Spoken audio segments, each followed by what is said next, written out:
Immobilier, immobilier, immobilier. Tout le monde en parle. Partout où vous regardez, partout ce que vous entendez, on parle immobilier. C'est le sujet favori des Français.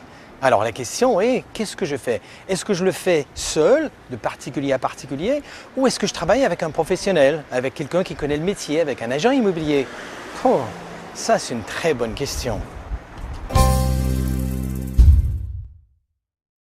Tu sais Julien, aujourd'hui, tu n'es pas obligé de faire appel à un professionnel pour estimer ton bien. Tu as tout sur Internet. Tu prends ton temps, tu vas regarder les maisons, tu vas regarder la ville, et hop, le tour est joué, et tu as ton prix. C'est facile. D'ailleurs, avant Internet, je ne sais même pas comment les gens faisaient. Sur Internet, tu as tout. Enfin, presque. C'est vrai que des fois, on ne sait pas si l'appartement peut donner sur un parc ou sur un cimetière. On ne sait pas non plus s'il est lumineux ou si c'est un trou à rats. On ne connaît pas l'étage ni l'environnement, mais c'est pas ce qui compte. C'est connu. Ce qui compte, c'est le prix au mètre carré. Puis, si des fois, c'est un peu plus long que prévu, je ferai mon étude de marché.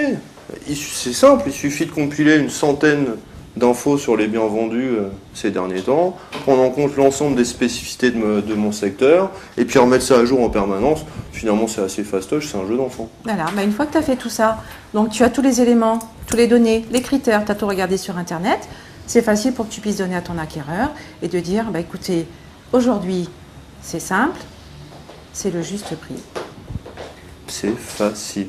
C'est facile. Mais si vous n'y arrivez pas, chez ERA, on fait ça.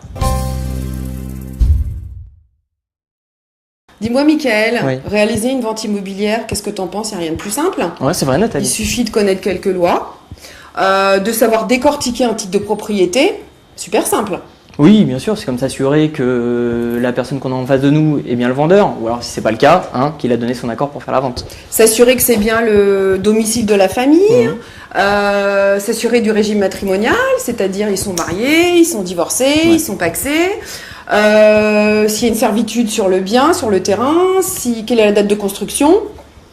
Tout le monde sait faire ça. Oui, bien sûr, c'est comme s'assurer que ce qu'on a visité est bien en adéquation avec ce qui est indiqué dans le titre de propriété, parce que bon, les mauvaises surprises, personne n'aime ça. Ah bah ça c'est clair, et puis ça n'arrive jamais les mauvaises surprises. S'il y a des travaux qui ont été faits sans autorisation, est-ce qu'un professionnel est venu vérifier? En même temps, acheteurs-vendeurs, ils se débrouilleront. Qu'est-ce que t'en penses? Oui, c'est vrai. Et puis un procès qui dure des années, ça crée de l'animation. Oui, ça coûte aussi de l'argent, parce que bon, tout le monde est au courant des plus-values immobilières sur résidence secondaire, les redevances à la CSGD au moment de la vente, le coût notarial, bon, tout ça, ça coûte de l'argent, on s'en fiche un petit peu. Alors tu parles d'argent, le crédit immobilier. On sait bien que tout le monde maîtrise le crédit immobilier. Tout le monde a un ami dans la banque, tout le monde sait faire ses additions, ses soustractions, calculer son crédit relais, dans le but, bien sûr, de ne pas s'engager à tort. Au pire, on fait perdre quelques mois au propriétaire, au vendeur, et puis voilà. Donc c'est pas grave. C'est vrai. Puis bon, tant qu'à être dans la perte de temps, de toute façon, tous les vendeurs savent que pour pas faire perdre de temps à un acheteur, il faut réaliser toute une platée de diagnostic technique du bien, se renseigner sur le plan local d'urbanisme de la ville pour les constructions. Parce que quand un acheteur s'engage, c'est quand même pour savoir ce qu'il achète. Faire en même temps, Exactement. Donc plein de dizaines d'autres de choses à faire, mais bon, ça tout le monde connaît ça par cœur. C'est clair. Acheteur et vendeur, ça fait ça tous les jours. Peut-être. Ou peut-être pas. En tout cas. Chez ERA, on fait ça. Vous avez vu, avec la nouvelle loi Allure, vendre un appartement, c'est devenu très très simple. Tu as raison Vincent, se procurer le règlement de copropriété, moi j'adore ça. Je me rapproche de mon syndic qui au bout de 15 jours me le transmet, donc ça rien de plus facile. Et puis état descriptif de division c'est pareil. Donc en fait une fois qu'on a trouvé l'acheteur, il faut d'abord attendre les 15 jours et puis après lui donner la possibilité de se rétracter. 15 jours, 3 semaines. À peu près, ça doit être ça. D'accord, Patrice, t'en facile. penses quoi toi? Après, rien de plus simple. Il faudra le renseigner sur tout la copropriété, donc récupérer tout ce qui est procès-verbaux. Malheureusement, si on ne les a pas, il faudra l'indiquer à l'écrit sur le compromis de vente pour que l'acquéreur soit tout simplement, j'allais dire, engagé de manière valable sur un compromis de vente. Si malheureusement ce n'était pas le cas, il pourrait être amené à continuer à visiter et éventuellement se positionner sur un autre appartement.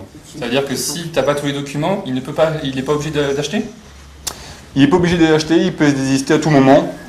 Après, rien de plus simple, il faudra juste retrouver un acquéreur aux mêmes conditions, avec le même plan de financement et au même prix, sur un C'est marché facile. baissier. C'est facile, Tout à fait facile. surtout en ce moment. Hein. Oui, et puis ce qu'il ne faut pas oublier, c'est qu'il faut avoir l'état financier de l'ensemble de la copropriété, l'état de l'immeuble, les charges, le foncier, donc plein de documents qu'il faut apporter à l'acquéreur. Oui, puis c'est les 2 kilos là qu'on envoie régulièrement à nos acheteurs. C'est facile, très facile, c'est plus simple. Mais si vous voulez être tranquille, Et que l'on s'occupe de tout. Chez ERA, on fait ça. Votre projet immobilier, il est très important. Et une carrière en immobilier, c'est passionnant. Ne méritez-vous pas de travailler avec quelqu'un qui est connaissant et compétent pour vous aider avec votre projet? Eh bien, chez ERA, on fait ça.